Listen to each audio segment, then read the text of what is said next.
우리 가정에 있는 배우자와 또 자녀들을 볼 때, 그리고 내가 속해 있는 공동체, 회사의 직장 상사라든지 동료들을 볼 때, 거래처 사람이라든지 고객들을 바라볼 때 나를 그분들은 어떻게 생각할까? 저 사람은 참 사랑이 많은 사람이야 라고 생각하는지, 혹은 반대로 짜증과 원망과 불평과 비판이 가득한 사람이야 라고 생각하는지. 요한일서 4장 7절에 보면은 이런 말씀이 있습니다. 사랑하는 자들아, 우리가 서로 사랑하자. 사랑은 하나님께 속한 것이니 사랑하는 자마다 하나님으로부터 나서 하나님을 알고.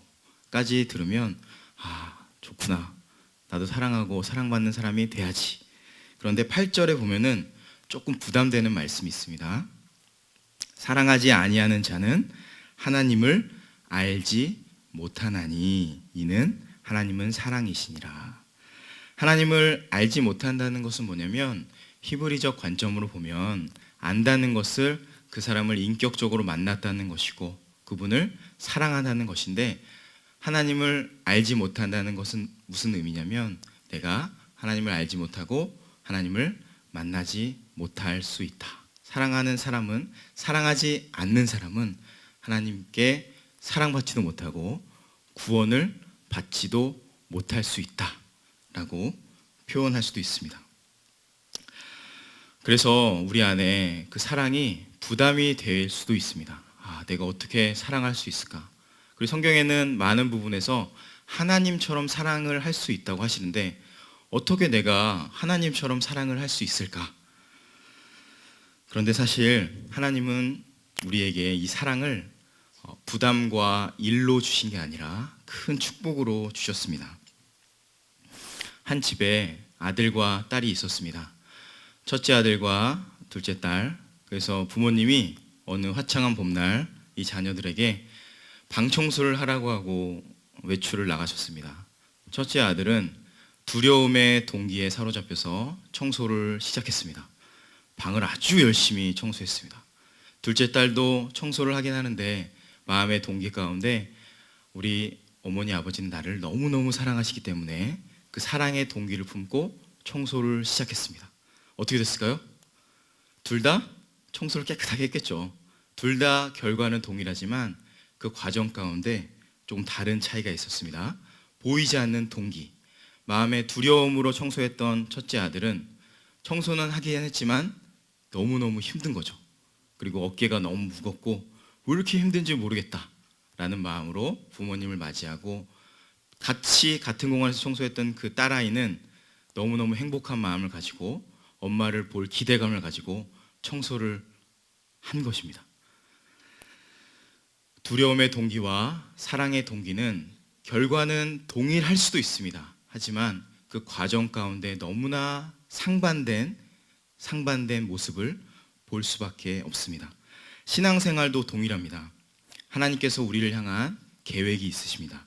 그런데 그 계획에 주님 감사합니다, 주님과 함께함에 기쁩니다 하면서 사역을 하시는 분이 있는 반면에, 주님께서 이 일을 맡기셨는데 내가 잘못하면 어떡하지? 라는 두려움과 걱정으로 하시는 분이 있습니다. 단기적으로 봤을 때는 그 일의 결과는 동일할 수 있지만 장기적으로, 그리고 두려움의 동기에 사로잡혀서 가게 되면 분명히 옆에 있는 사람들에게 그 영향을 끼칠 수밖에 없습니다. 이 결과를 산출해야 되기 때문에. 반면에 딸처럼 그 마음 가운데 사랑의 동기로 일을 하게 되면 어떠한 문제나 상황은 문제되지 않습니다. 그 과정 가운데 옆에 있는 사람들을 돌보게 되고 사랑하면서 품고 안고 내가 조금 어렵더라도 가게 되는 것이 둘째 딸의 사역이 되지 않을까 싶습니다. 여러분, 주님은 첫째 아들, 둘째 딸의 모습을 하나님이 바라보는 것과 마찬가지로 우리 하나님께서 어떻게 바라보고 계신지 한번 상상해 봤으면 좋겠습니다. 잠깐 눈을 감고 잠깐만 시간을 드릴 테니까 주님은 나를 어떻게 보고 계실까 한번 상상해 보시기 바랍니다. 상상. 네, 눈을 뜨시기 바랍니다. 많은 시간은 못 드립니다. 어떻게 상상을 하셨나요? 유추를 해봤습니다. 크게 세 가지인데 한 가지를 더 추가했습니다. 첫 번째는 아무 생각도 나지 않은 분들이 있을 수 있다 생각을 해봤습니다. 축복합니다. 아무 생각 안 날 수도 있습니다. 전혀 이런 생각을 해본 적이 없고 주님이 나를 어떻게 보실까 되게 혼란스러울 수 있지만 괜찮습니다. 두 번째는 나의 모습을 주님이 실망스러운 눈빛으로 보지 않을까 생각하는 겁니다. 심각한 죄에 빠져 있진 않지만 내가 순종하지 못하는 삶을 살아가면서 마음의 부담감, 주님이 나에게 실망하는 눈빛을 보내지 않을까라고 생각할 수 있습니다. 세 번째는 분노하는 눈빛을 보내는 겁니다. 미간을 찌푸리고 화를 버럭 내는 모습을 상상하실 수도 있을 것 같습니다. 주님이 죄를 싫어하기 때문에 내가 죄에 빠져 살고 심각한 죄를 짓고 있다면 표정이 안 좋고 분노하고 있을 거라고 상상할 수도 있습니다. 네 번째는 사랑과 미소와 그리고 촉촉한 눈망울을 가지고 나를 바라보고 계시는구나 라고 상상하고 계시는 분도 있을 수 있습니다. 이렇게 생각하고 있는 분들이 자아도취에 빠진 걸까요? 자기 죄를 인정하지 않고 정말 뻔뻔하구나 라고 생각할 수 있을까요? 이렇게 생각하는 분들도 2번과 3번에 계신 분들이 많습니다. 그런 분들조차도 그렇게 상대방을 보기 때문입니다. 하나님의 사랑과 은혜의 시선을 느끼고 그리고 그분을 제대로 알고 사랑 안에 거한다면 자연스럽게 하나님은 나를 사랑의 눈빛으로 보게 될 수밖에 없습니다. 그리고 내 안에 기쁨과 감사는 흘러나올 수밖에 없습니다. 하나님은 이 사랑이라는 감정을 다루는 게 아니라 그분 자체가 사랑이시기 때문에 우리를 볼 때 사랑으로 볼 수밖에 없는 것입니다. 오늘 말씀에 보면은 이런 말씀이 있습니다. 사랑 안에 두려움이 없고 온전한 사랑이 두려움을 내어 쫓나니 두려움에는 형벌이 있음이라. 두려워하는 자는 사랑 안에서 온전히 이루지 못하였느니라. 하나님은 사랑이기 때문에 우리의 문제와 상태와 우리의 연약함, 사랑을 줬다가 뺏는 우리와 같이 감정이 기복이 심해서 사랑을 줬다 뺐다 하고 내가 마음에 생각이 좋을 때는 누군가를 사랑하고 사랑하지 않고가 아니라 하나님은 사랑이기 때문에 성부, 성자, 성령 하나님이 삼위일체가 되어서 서로를 완전하게 사랑하고 완전하게 믿고 있기 때문에 우리를 그렇게 바라보고 계십니다. 그러므로 우리 하나님이 우리를 어떤 시선으로 보시는지, 나를 어떠한 눈빛과 마음으로 보시는지는 상당히 중요합니다. 그렇기 때문에. 왜냐하면 그 인식은, 내가 그렇게 하나님의 인식을 바라보는 그 인식은 나의 정체성을 좌우하기 때문입니다. 그리고 마음과 생각을 다스리게 되고 나의 행동까지도 그 정체성, 하나님이 나를 어떻게 바라보시는가에 따라서 나의 마음과 생각이 바뀌고 행동까지도 바뀌게 되는 것입니다. 그렇기 때문에 하나님이 나의 죄를 지금도 샅샅이 보시면서 집착하고 계시는 무서운 하나님이라고 믿는 분은 날마다 죄의 문제, 어떤 그 죄의 문제에 대해서 철저하게 신중하게 하나님께 영광 돌리려고 부단히 노력을 합니다. 근데 어쩔 수 없는 인간이기 때문에 어떻게 되죠? 넘어질 수 있습니다. 그리고 흔들릴 수 있습니다. 그런 어려움을 마주할 때 표정이 어두워집니다. 자연스럽게. 그리고 그 두려움에 사로잡혀서 내가 해야 될 일이 그르치게 되고 또 다른 어려움이 오면서 역순환이 계속되게 됩니다. 두려움과 어려움이 계속되면서 두려움에 묶이게 되면 사랑 안에 거하는 것이 어렵습니다. 그리고 불편합니다. 사랑을 받는다고 내가 불편합니다. 뭔가 나에게 꽉 눌리는 게 있습니다. 그렇게 되면 나만 눌리면 괜찮습니다. 근데 문제는 옆에 있는 자녀들과 배우자까지 눌립니다. 왜 그럴까요? 나를 그렇게 보기 때문에 옆에 있는 사람도 그렇게 보입니다. 자녀들도 동일하게 보게 되고 공동체와 가족과 교회가, 심지어 목회자가 그렇게 되면 교회는 두려움에 사로잡히게 됩니다. 무서운 것입니다. 두려움은. 그러면 사랑의 하나님을 믿는 우리는 그러면 죄에 대해서 아무렇게나 내가 죄를 지어도 되는 건가요? 물론 아닙니다. 성경에서 두려움에 대한 상반된 메시지를 주는데 한 군데서는 두려워하지 말라라고 엄청나게 많이, 성경에서 365회 가장 많은 동사가 두려워하지 말라입니다. 동시에 잠언에는 여호와를 두려워하는 것이 지혜의 뭐죠? 근본이라고 했습니다. 이거 어떻게 되죠? 두려워하지 말라고 하면서 두려워하라고 하십니다. 둘 다 맞는 말입니다. 하나님의 사랑을 의심하게 하는 두려움은 제거해야 됩니다. 하지만 동시에 죄를 미워하시는 하나님의 그 분노와 어려움은 내가 두려워해야 됩니다. 핵심은 하나님의 사랑을 믿지 못하게 하는 두려움은 결코 우리의 영혼을 건강하게 하지 못합니다. 그래서 나와 가족과 공동체와 교회를 파괴하고 죽이게 됩니다. 오늘 말씀 뒷부분에 그 말씀이 두려움에는 형벌이 있느니라 라는 말씀입니다. 두려워하는 자는 사랑 안에서 온전히 이루지 못하는 이유가 바로 여기에 있습니다.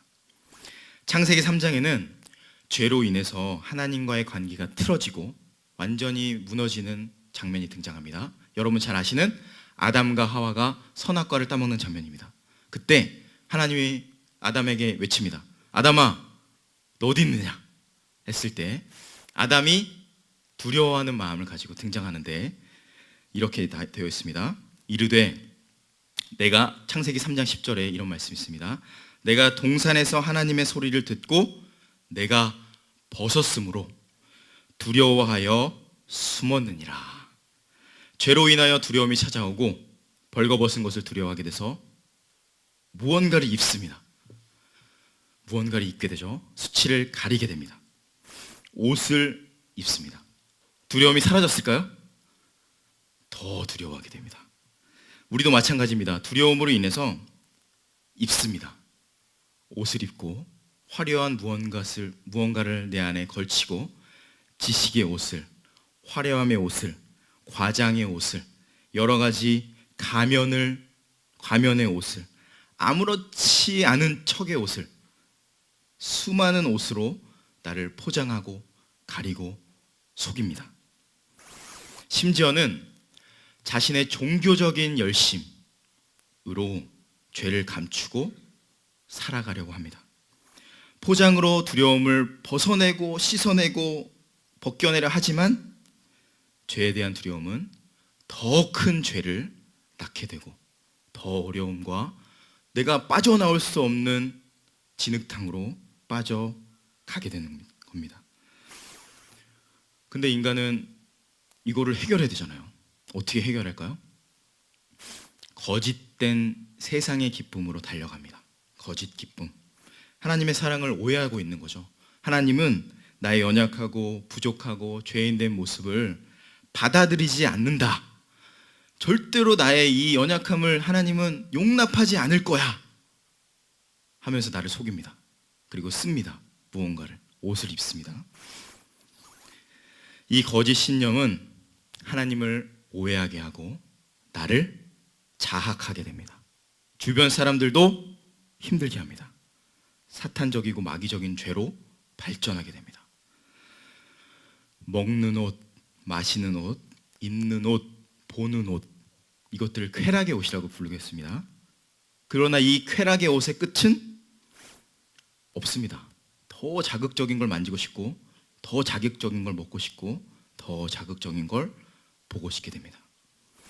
어떤 사람은 인정의 옷을 입습니다. 가치 있는 존재라고 평가받는 그런 옷, 그러나 이 세상에는 완전한 인정은 없습니다. 여러분 잘 알고 계시죠? 완전한 인정은 없습니다. 어떤 사람은 힘의 옷을 입습니다. 누군가에게 조종당하지 않기 위해 내가 힘을 기릅니다. 그리고 누군가를 내가 조종할 수 있다면 힘을 얻었다고 착각을 하고 그것을 갈구하며 살아갑니다.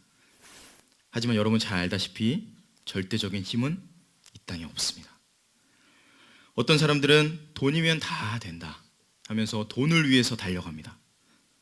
하지만 여러분 잘 알다시피 돈은 계속 모아도 부족합니다. 이 모든 것의 근원적인 두려움을, 이 두려움의 근원을 해결하기는커녕 더 깊게 어려움과 고난과 죄의 두려움에 사로잡히게 됩니다. 그럼 어떻게 이 두려움을 해결할 수 있을까요? 성 어거스틴은 이런 말을 했습니다. 두려움은 사랑을 위한 길을 예비한다. 두려움이 없다면 사랑으로 들어가는 문도 없다. 두려움이 약이라면 사랑은 치료이다. 두려움은 사랑으로 인도된다. 사랑이 온전해질 때 두려움은 끝난다. 온전한 사랑이 두려움을 내쫓는다. 아멘이 나오죠, 아멘이. 오늘 말씀이랑 거의 비슷한 맥락입니다. 하나님은 우리의 그 두려워하는 마음조차도 당신의 은혜와 사랑으로 인도하는 통로로 사용하고 계십니다. 그 약재료를 사용하셔서 우리를 치료하기 원하시는 분이 우리 하나님이십니다. 우리 말씀 한번 찾아보겠습니다. 로마서 13장 말씀, 13장 15절 말씀입니다. 13장 13절부터 15절까지 말씀입니다.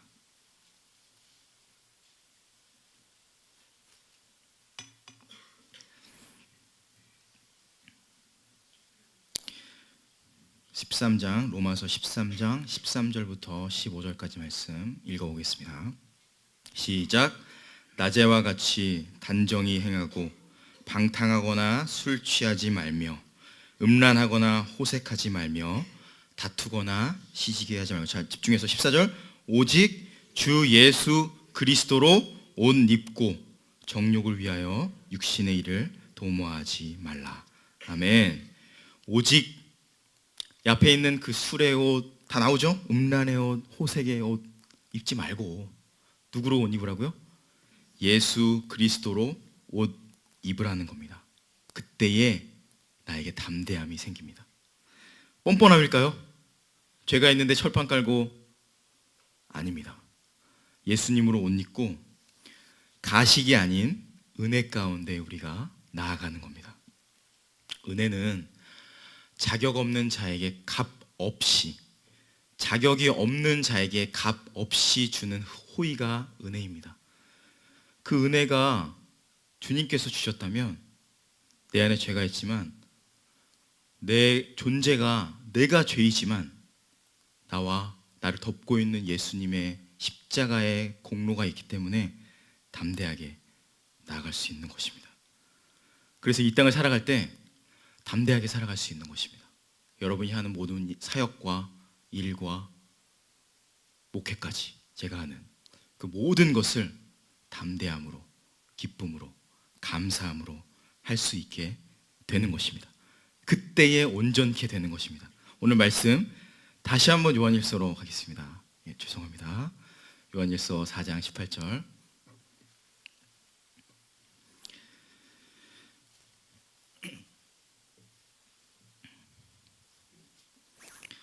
다시 한번 읽어보겠습니다. 천천히. 시작. 사랑 안에 두려움이 없고 온전한 사랑이 두려움을 내쫓나니 두려움에는 형벌이 있느니라. 두려워하는 자는 사랑 안에서 온전히 이루지 못하였느니라. 아멘. 온전한 사랑이라는 말씀 보이시죠? 단어 첫 번째 문단에 사랑 안에 두려움이 없고 온전한 사랑 보이시죠? 이 온전한이라는 단어는 헬라어로 텔레이오스라는 뜻인 헬라어 단어인데, 완전하게 하다, 성취하게 하다, 완성하다, 온전케 하다라는 의미를 가지고 있습니다. 그러니까 주님은 우리를 이 땅에서 창조하기도 전에 완전히 소망 없고 완전히 냄새와 이 진흙탕에서 살아가고 죄의 앞잡이로 살아갔던 우리를 먼저 사랑하기 위해서 우리를 십자가로 구원해 주신 것입니다. 그래서 자신의 피와 자신의 몸과 생명을 바쳐서 우리를 구원해 주신 것입니다. 이 완전한 사랑, 이 복음이 우리를 살렸기 때문에 순전히 주님의 은혜로 우리는 구원을 받은 겁니다. 구원을 받은 겁니다. 그게 바로 은혜이고, 그 은혜 때문에 우리가 살아났기 때문에 우리가 이 땅에서 살아가는 모든 것이 부족한 나를 통해서, 우리를 통해서 부족하지만, 냄새 나지만 그분이 우리를 은혜 가운데 인도하셨고 우리를 주의 보혈로 덮고 있기 때문에 우리를 통해서 성취해 나가는 것이 우리의 인생입니다. 그 어둠에서 빛으로 인도하신 그 은혜에 감격하며 살아가는 것이 우리의 인생의 여정입니다. 그 불같은 사랑이 오늘 요한일서를 썼던 사도 요한에게 부어졌었습니다. 사실 사도 요한이 쓴 책이 여러 권 있습니다. 오늘 읽었던 요한 1, 2, 3서, 계시록, 요한복음, 이 문헌들, 이 책들을 묶었을 때 요한 문헌이라고 하는데, 이 요한 문헌을 관통하는 한 가지 가치가 있습니다. 무엇일까요? 사랑입니다. 사랑이라는 단어가 참 많이 나옵니다. 왜 그렇게 사랑을 많이 강조했을까요? 우리 사도 요한 선생님은 사실 사랑이 그렇게 많지 않았던 분이었습니다. 심지어 그의 별명은 무엇일까요? 우레의 아들이었습니다. 다혈질로 소리 질렀던, 사랑이 없었던 우레의 아들이었는데, 예수님의 그 십자가의 삶을 옆에서 지켜보고, 그리고 죽으시고 부활하셔서 내 안에 성령님이 임하는 것을 경험하는 겁니다. 그랬을 때 이 사도 요한의 삶은 완전히 뒤집어집니다. 그래서 사도 요한의 별명이 뭐죠? 사랑의 사도입니다. 자신에게 사랑이 없었지만 예수님을 통해서 나에게 사랑이 임했고, 그 불같은 사랑을 전할 수밖에 없는 인생을 살았던 분이 사도 요한이었습니다. 사랑의 사도, 이 사도 요한의 이름을 따서 제 이름도 윤요한입니다. 예, 다 알고 계시죠? 저희 부모님께서 저를 사랑이 많이 베풀라라는 의미로 지었다고 하십니다. 네, 그렇게 사랑을 전하는 사도가 되라고 이렇게 지어주셨는데, 제 학창 시절에는 그 이름이 참 부담이 많이 됐습니다. 여러분도 알다시피 목사 아들인 건 누가 봐도 알죠? 학교 가면 제 목사 아들이래 하면서 손가락질하고, 놀리는 건 아니지만 그냥 혼자 듣는 소리입니다. 생각입니다. 그러니까 학교에서 공부를 잘하는 척을 하는 겁니다. 그리고 목사 아들이라는 그 부담감 때문에 떠들지도 못했어요. 그리고 욕도 잘 못했어요. 이 고충을 목사 아들은 알 겁니다. 여기 있는데, 재성이도 모범생인 척, 공부 잘하는 척 하면서 보냈습니다. 교회에서도 마찬가지입니다. 우리 임마누엘 교회에서 제가 설교를 들을 때 맨 앞자리에 앉았습니다. 아직도 기억납니다. 그래서 전도사님 말씀을 별로 안 들려요. 맨 앞에 앉으면 안 들리는데 잘 듣는 척 했습니다.